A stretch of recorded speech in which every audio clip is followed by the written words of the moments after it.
Back to our YouTube channel. आप सभी का हमारे यूट्यूब चैनल में बहुत बहुत स्वागत है। दोस्तों, अगर आप किसी भी कॉम्पिटिटिव एग्ज़ाम की तैयारी कर रहे हो तो आपको पता है कि आप फेल क्यों हो जा रहे हो बार बार।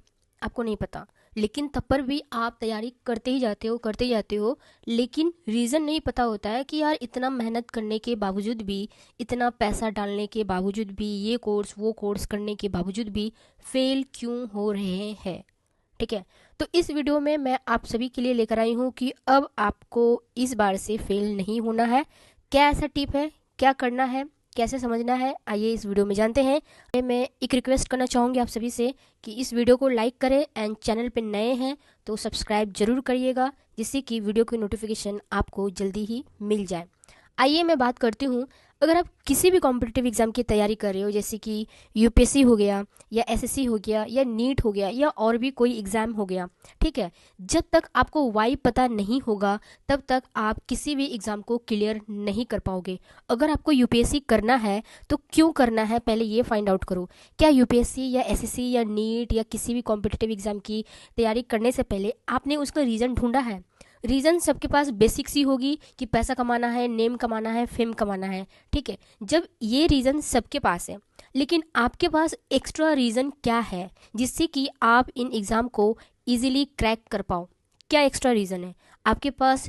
एक वाई ही काफ़ी नहीं है कि हाँ मुझे इस वजह से करना है, मुझे पैसा कमाना है, शोहरत कमाना है, दौलत कमाना है, लोगों से रिस्पेक्ट पाना है, अच्छा काम करना है। सिर्फ यही नहीं, आपको एक स्ट्रॉन्ग रीज़न ढूंढना पड़ेगा। जैसे कि मेरे हिसाब से एक स्ट्रॉन्ग रीज़न यह है कि अगर आप आईएएस बनते हो, ठीक है, आप आईएएस बनते हो तो आप सिर्फ ना अपने आप के लिए, अपना जीवन तो, आपका जीवन तो बदलेगा, आपकी फैमिली का तो जीवन बदलेगा, लेकिन आने वाली जो पीढ़ी होंगे, ठीक है, आपके बच्चे, आपके जो रिश्तेदार, आने वाले जो पीढ़ी होंगे, आने वाले जो जनरेशन होंगे, या फिर आप जिस फैमिली बैकग्राउंड से बिलोंग करते हो उसमें अभी तक किसी ने इतने वर्ल्ड लेवल टॉप एग्ज़ाम को क्रैक नहीं किया है, और उसमें से अगर आप टॉप करते हो तो आपको पता है कि आप कितने लोगों को मोटिवेट करने वाले हो, कितने लोगों को अंदर वो जिज्ञासा पैदा हो जाएगी कि हाँ मैं भी कुछ नया करूँ। कई बार मैंने अपने ही आसपास के लोगों में देखा है, लोग 10th या 12th पास करते हैं, उसके बाद शादी कर लेते हैं या फिर ये किसी और चक्कर में फंस जाते हैं।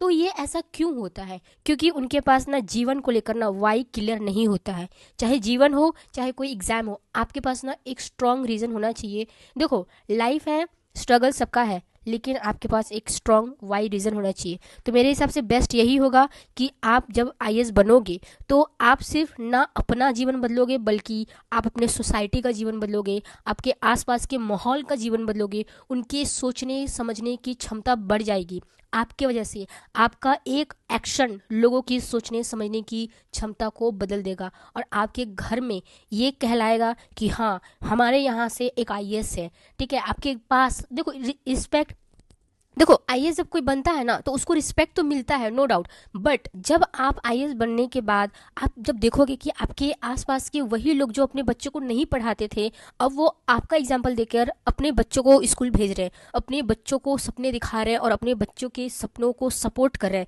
तो आपके पास पैसा आएगा, शोहरत आएगा, दौलत आएगा, सब कुछ आएगा, लेकिन अंदर से जो सेटिस्फेक्शन आएगा ना लोगों की जीवन को बदलते हुए देखते सिर्फ आपके वजह से, ये आपको अंदर से सुकून और शांति देगा।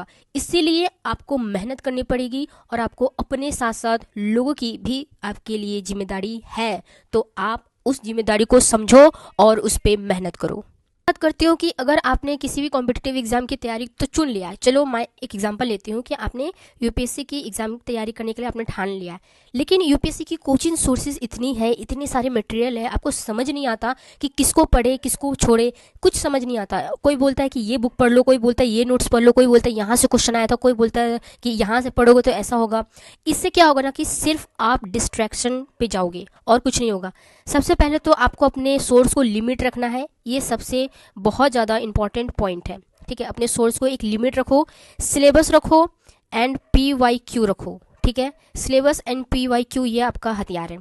अगर सिलेबस को आपने समझ लिया कि सिलेबस का डिमांड क्या है, PYQ से आपने देख लिया, चाहे वो आपका प्री का हो चाहे वो आपका मेंस का हो, ठीक ठीक है। तो इससे आपको इतना समझ में आ जाएगा कि आपकी तैयारी किस डायरेक्शन में आपको जाना है। जब आपका सिलेबस और पीवाईक्यू दोनों मैच करने लगेगा, आप देख लीजिएगा कि जितने भी पीवाईक्यू है, जितने भी यूपीएससी लेवल पे क्वेश्चन पूछा गया है या फिर कोई भी कॉम्पिटिटिव एग्जाम की क्वेश्चन पूछा गया है, वो आपके सिलेबस से बाहर नहीं है। ठीक है, मैं आपको बता रही हूँ वो आपके सिलेबस से बाहर है ही नहीं। तो अपने सोर्स को लिमिट रखो। अगर कोई बुक्स पढ़ रहे हो या फिर एनसीईआरटी पढ़ रहे हो तो उसी एनसीईआरटी को ना 4 बार रिवाइज करो, 5 बार रिवाइज करो। ठीक है, या फिर कोई स्टैंडर्ड बुक है, आज ये पढ़ लिया कल वो पढ़ लिया, यहाँ से क्वेश्चन आ गया वहाँ से क्वेश्चन आ गया, नहीं। आप एक ही बुक पढ़ो, उसको मल्टीपल टाइम्स रिवाइज करो, उसको मल्टीपल टाइम्स रीड करो। ठीक है, जब आप मल्टीपल टाइम्स रीड करोगे आपका दिमाग और एक्सपैंड होगा, आपको समझ में आएगा कि करना क्या है, कैसे करना है। और लोगों की सुनना बंद करो। ठीक है, लिमिटेड सोर्स रखो और लोगों की सुनना बंद करो और इन 2-3 चीज़ों को हथियार बनाओ। इंपॉर्टेंट बात करने जा रही हूँ, डे टू डे प्लान। ठीक है, डे टू डे प्लान ही क्यों इंपॉर्टेंट है? क्योंकि देखो, अगर आपने अपने आप को ना, आप बोलोगे कि 1 मंथ का टारगेट है, ठीक है, 1 मंथ का टारगेट है, तो क्या होगा कि अगर आप 1 मंथ का अपने आप को टारगेट देते हो कि 1 मंथ में मैं पूरा एनसीईआरटी खत्म कर दूंगा या कर दूंगी, तो क्या होगा ना, आपका दिमाग ना आपको बहाना देगा, अरे 20 दिन बाकी है, ठीक है, 29 दिन बाकी है, अरे 15 दिन बाकी है। ऐसे करते करते देखोगे ना कि आपका 1 मंथ भी खत्म हो जाएगा। तो आपको लॉन्ग टर्म टाइम नहीं लेना कि हाँ 1 मंथ में 6 मंथ में देखते हैं क्या होता है, नहीं। आपको डे टू डे ही टारगेट लेना है। आज अब देखो, छोटे छोटे टारगेट्स आपको कैसे बनाने में यहाँ पे आपको बताती हूँ और आप इस चीज़ को अप्लाई करो।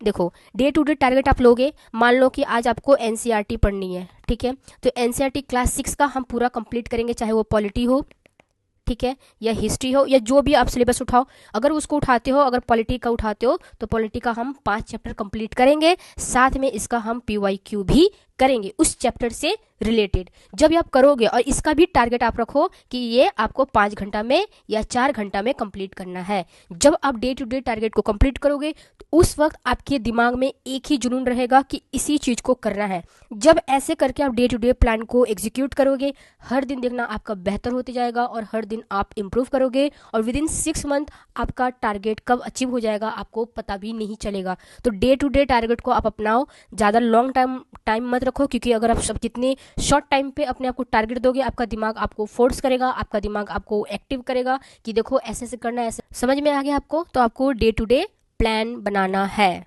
तो हूँ 1 वीक टारगेट का। अब जैसे मैंने अभी डे टू डे का प्लान बताया, अब 1 वीक टारगेट का क्या?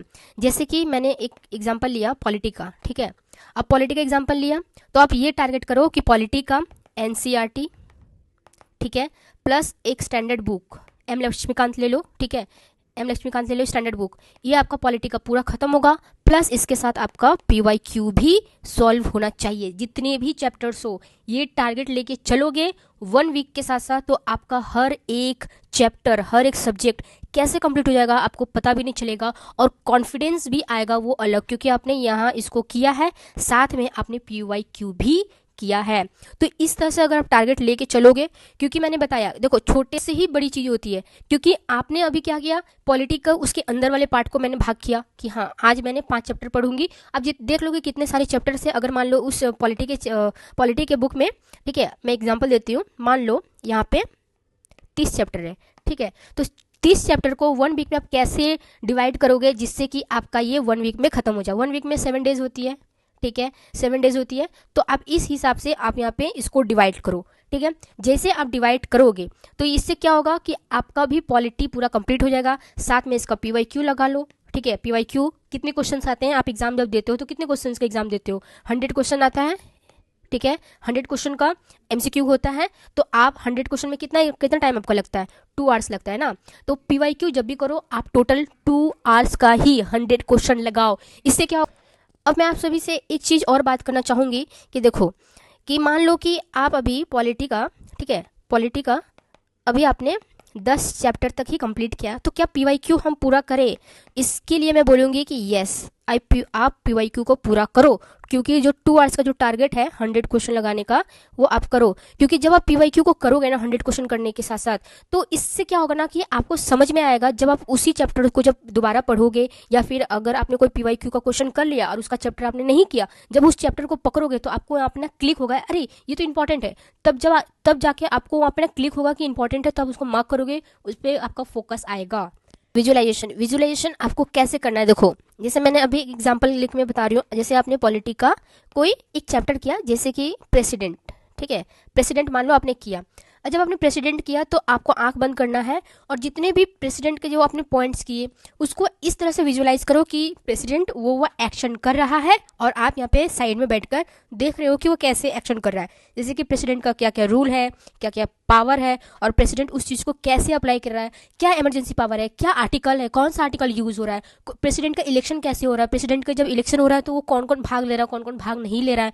ठीक है, तो इस तरह से आप विजुलाइज करो जिससे कि आपके दिमाग में ना एक उसकी पिक्चर बैठ जाएगी, जिससे कि आपका एकदम, ठीक है, अगर वो फिनिश हो गया है या फिर वो जो सब्जेक्ट है वो फिनिश हो गया है तो इससे क्या होगा ना कि वो जो पूरा जो सिनेरियो है उसकी एक समरी बन के तैयार हो जाएगी आपके माइंड में और आप उसको एज अ कहानी की तरह आपके दिमाग में छप जाएगा।